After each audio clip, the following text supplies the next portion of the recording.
Hey, everybody. I am so excited to have my good longtime friend. I've known Tim Evankovich for many, many years. I'm just so happy to have Tim on today's program. Tim is the chairman of Oasis Senior Advisors. And the reason I've known Tim for so many years is I had to compete against this guy back when he was so amazingly successful with the cleaning authority for all those years. And we became very good friends over all the years. And Tim is also a co-founder of FranFaith. And so we're just happy to have his love and support as part of our community. Tim, thank you so much for all you do and welcome to today's podcast. Thank you, Todd. Awesome to be here and spend some time with you. Yeah, great. Hey, I was giving a little bit of kind of the title and the thought process, but you were a CEO and leader of cleaning authority. So if we go backwards, and of course at the time we were part of Service Brands and Mr. Handyman and Molly Maid and partners in that. So even Molly Maid and Cleaning Authority were head to head. And I remember you always have kind of your most respected competitor, and that was you, my friend. You sold a ton of units, but I know that when your franchisees started out and you were driving the advertising, the marketing, and doing such a great job in the marketplace. Can you give us a little bit of your background? I mean, whether it be even from the beginning and how you got into Cleaning Authority, maybe originally, but then how you grew an emerging franchisor. And I think people would be just so hungry to hear your story. I'd be happy to. And yeah, it's always difficult, I think, when you're competing for franchisees with people that you actually like.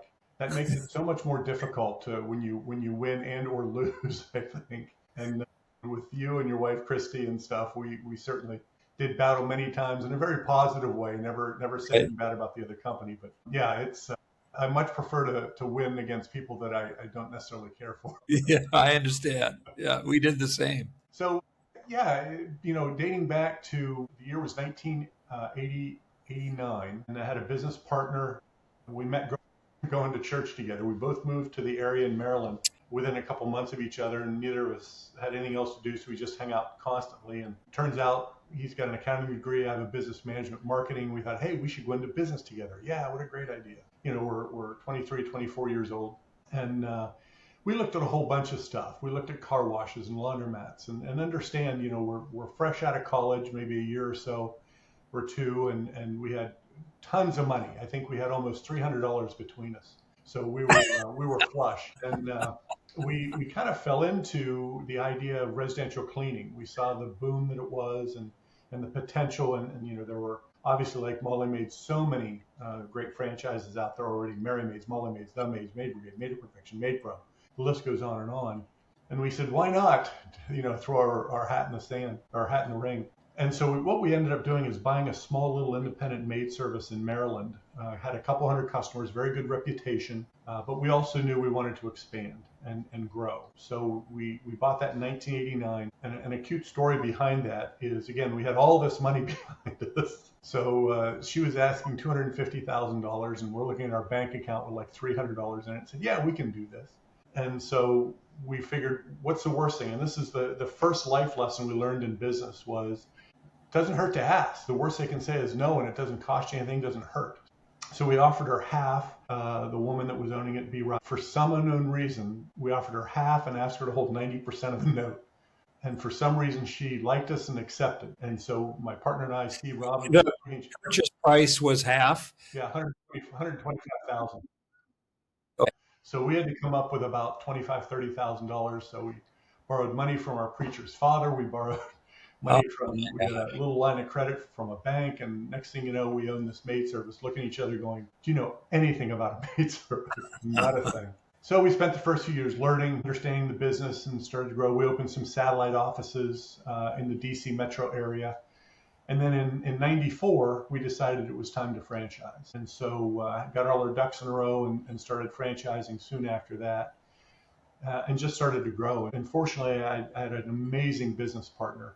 He did everything I hated, and I did everything he hated. He's a money guy, a bean counter extraordinaire, and I'm obviously people, right? I want to sell, and I want to be in front of people. And so we just we really thrive together, and we're together 25 years. So they say partnerships don't last. I would argue that if you find a good one, you're pretty Yeah. fortunate. And again, Christian based, which is the heart of it, and we learned in business too from my father and his father, both strong religious people in our lives, that if you do just follow the golden rule and do unto people as people do unto you, good things tend to happen. And I'm a firm non-believer in nice guys finish last. So anyway, that's how that started. We started franchising in the mid 90s.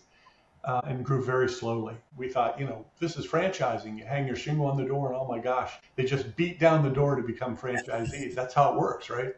Look at McDonald's, look at Subway, all these amazing franchises. Well, Todd, as you and I both know, it does not work that way. Right, right. Blood, sweat, and tears. I think the first year we brought on three franchisees. The second year we brought on 6. The third year we brought on 12. So we're doubling in size every year, but we're moving at a snail's pace. And so finally got into the broker group with FranChoice and the Entrepreneur Source and FranNet. And that really started to move the needle and pick up some steam. And we had some good processes in place. We had our own software that we built in-house. It was very special at the Cleaning Authority. And kind of grew from there. And by 2002 or 3, we were over the 100 mark. And in, I think it was 2003 to 4, we sold 54 franchises in a year. And for a small little franchise, that was huge. That's one a week. And so that was our period. I think,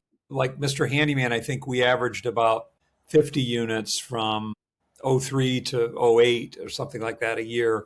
Mm-hmm. And that was the period where we were head to head. And I know Molly was selling in the 30, 40 a year range, something like that. And so, yeah, we were right in the mix with you. So anyway, as just a side note, but no, you're absolutely right. I mean, when we started working with the brokers, I mean, I saw, your tale of companies in almost every competition, right, that were looking at these franchisees, whether it be Molly or Mr. Handyman or whatever it may be. I said, here we go, get the Recknagel crew again.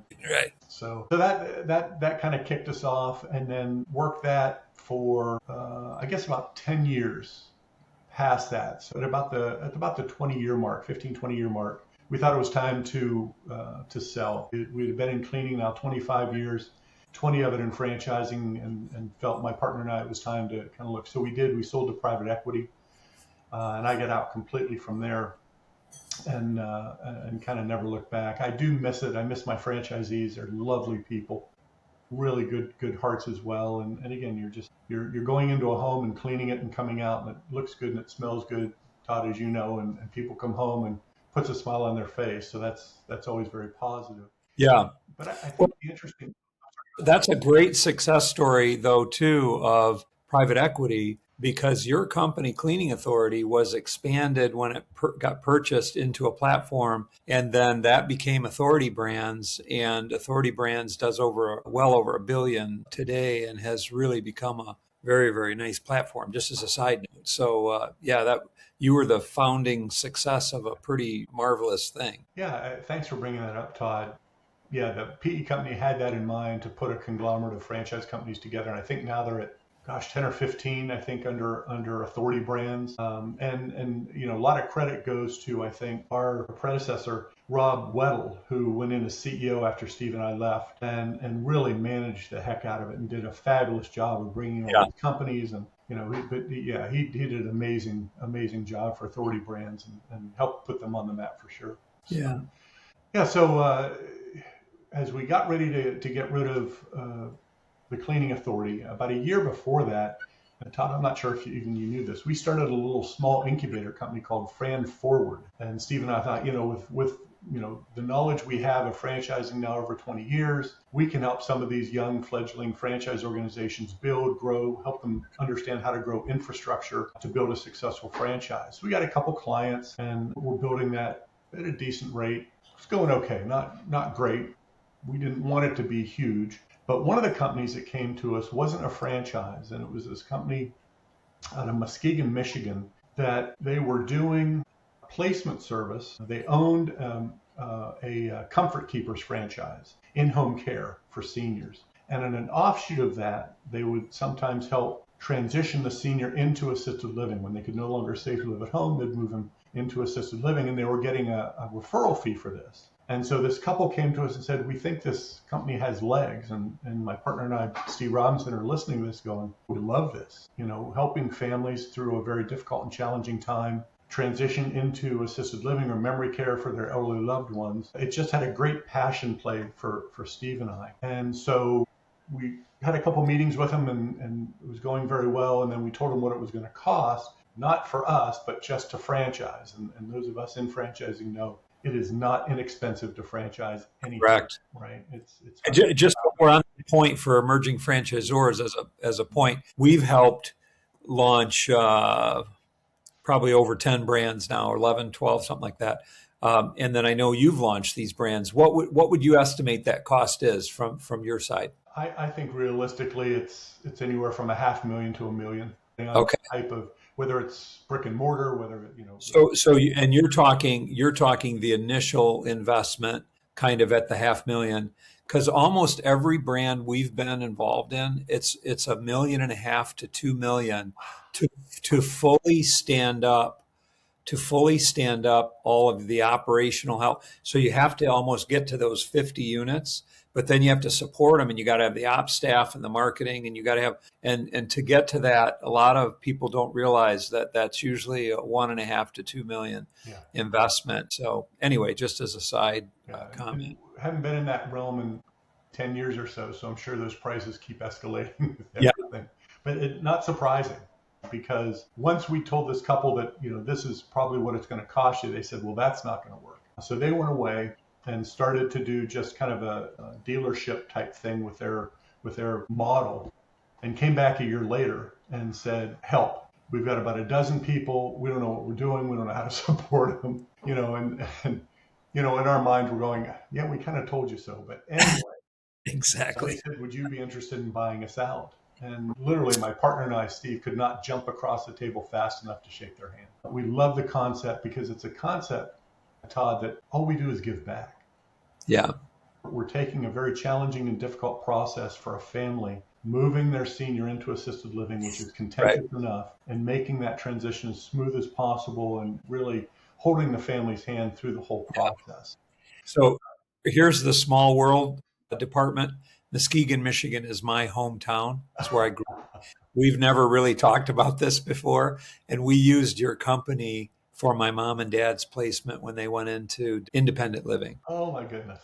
And so just as a side note, isn't that wild? Anyway, was it Oasis that helped, or was it Tina and Chris Butler that helped you through that? I think it was the Butlers. Yeah. Okay. Whatever their original company was at that time. Although it could have been even the Oasis brand behind it, because you've been in that a while now, right? Yeah, how many years? 12 years. Yeah. So it had to be Oasis. It had to be your brand by that time. Oh, cool. Well, I'm glad we could help. So anyways, we ended up purchasing their concept. Took a year. This was late 2012, and by 2013 we opened a couple satellites, not franchises yet. We're getting our ducks in a row to franchise, and you know how long that takes. Started a couple satellites to prove the model, make sure we could build and grow, and how do we market it and all that stuff. And, finally we're legal in April of 2014 to start franchising. And fortunately, because of our track record and with the cleaning authority and with the broker networks we already had in place, a new model, they of course love that. And we grew a little bit quickly than we did with the cleaning authority. And so built that over the next 10 years, brought in a couple amazing people. My president, John Benbrook, who was a franchisee first, and brought him in as president. He's got IBM background and just a wonderful corporate background.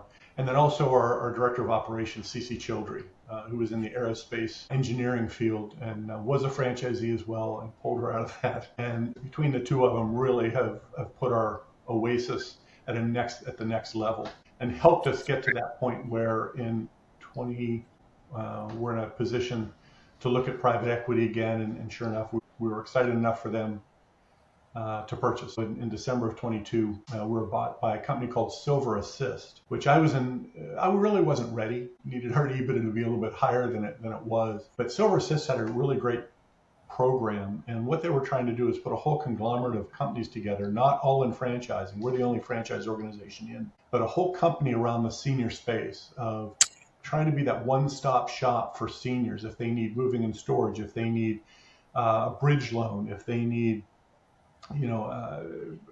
anything in that realm that would be able to direct them and give them some good direction. And so our purpose statement is so poignant, I think. It's empowering people to navigate the complex realities of aging. Okay. And so now we're 3 years into that, and I'll tell you, Silver has done everything they've promised and more. We're absolutely blowing the doors off now and having some really great success. Our franchisees are thrilled and happy, and that makes all the difference in the world. If you have happy franchisees, good things tend to happen.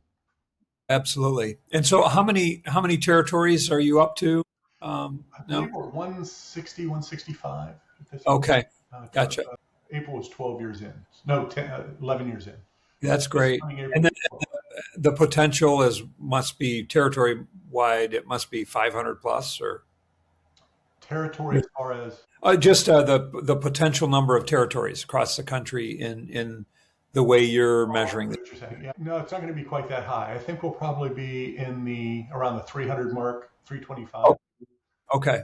So you'll double again probably in the next 10 years or whatever. Okay. That's the goal, sure. Yeah, that's great. Wow. What a great story. I heard you mention a couple times, well, first of all, even going back to Cleaning Authority, you said I think you said your pastor put money in.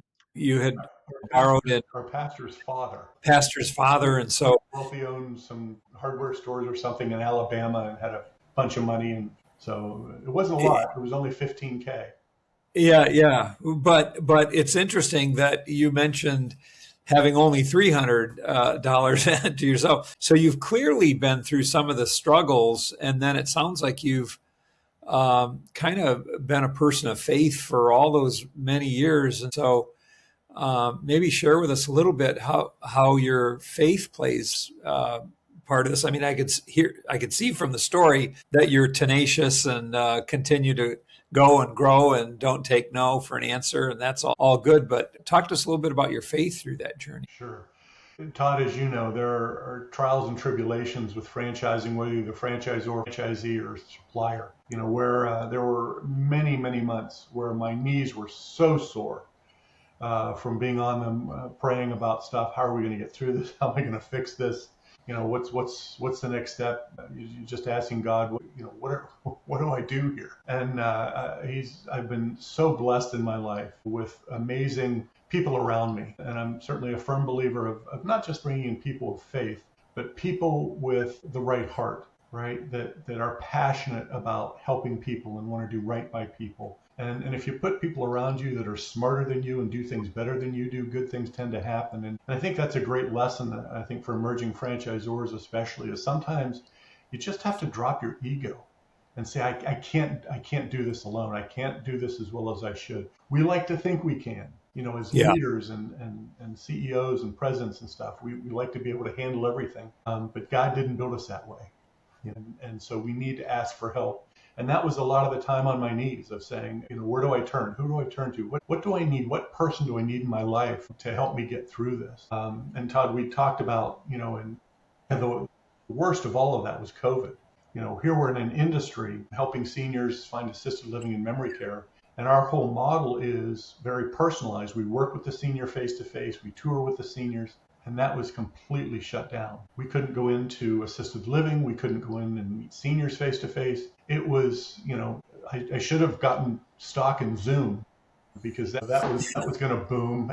But kudos to our franchisees and our marketing team to figure it out. But there was a 6-month stretch there in the midst of COVID when I probably shouldn't have gotten off my knees, but wasn't sure if we were going to actually get through it. It was really close because it cut everything in half, our revenue in half, our franchisees were, so we were down. But again, to the credit, we came up with a great marketing strategy of one call, many solutions, because we're not just a placement service. We do so much more because we can help the families direct them to aid and attendance and finding military funds, government funds from military, folks, and moving, and like I said, transitioning things, going into hospitals and helping them transition from that. So we were more than just a placement service, and we're much more than that today. But they didn't know that. So we came out with that marketing, and it made all the difference. And from that point, within 6 to 8 months, we were back to pre-COVID numbers. And I was shocked, amazed, and so proud of my team to get us to that point, to get us over what we had to. I mean, we were doing things like passing iPads through windows at assisted living and memory care communities. Okay. Go take a video. I got a family that needs to move in here. And then there was quarantine. If a senior went into assisted living, they were quarantined for 14 days. Nobody could see them, right? And so that was a very, very challenging period. But it's a dark period. Well, so if I had to just pause right there and summarize for a minute, what I heard you say was, you said, let go of ego. And so the humility comes through. One of my comments on the Bible, if you go from Genesis to maps, you see the arrogance and against the humility of any of the biblical heroes or foes or the enemy. It does tend to be about arrogance and humility, and oftentimes we see that. And so you mentioned humility and letting go of ego, which is really interesting.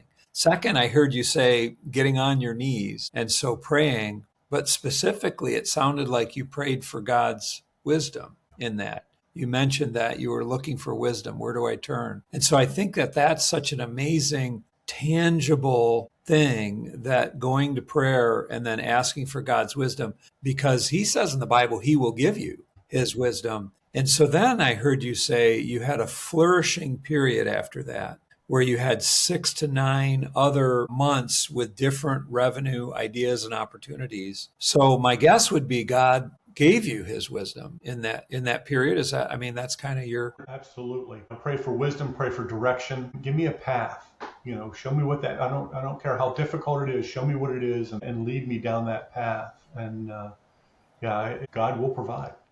Yeah. If you pray, good things tend to happen. Yeah. Wow. What an amazing story. And then through this whole journey, I know you have an amazing wife that has been at your side for many, many years. And so I know you're a family guy. I'll tell you, family support is, no matter what you're doing, is huge, and especially spousal support. And there were times where I'm saying we've got to pull some money out of this account that I know we're not supposed to touch, but and I trust you. If you think this is where we need to go, okay. And so I'm blessed to have an amazing wife, and truthfully too, 3 amazing kids that are also supportive, that can see it in your face when you're talking on a Zoom call with them that, you okay, Dad? Well, funny you should ask.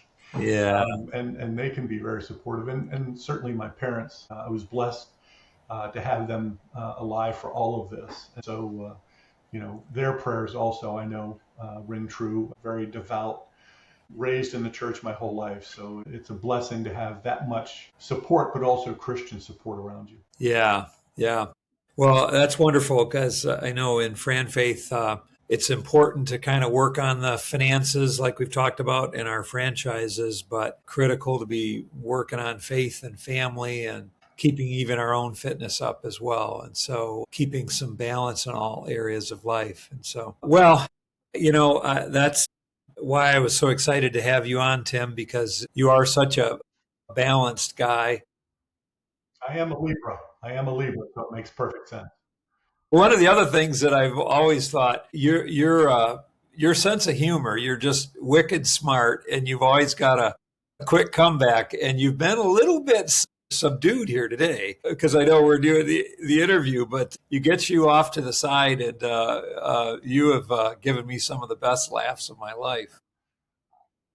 Yeah, humor is certainly a big part of my life. And, speaking of my wife, that's why I love her so much. She makes me laugh every day.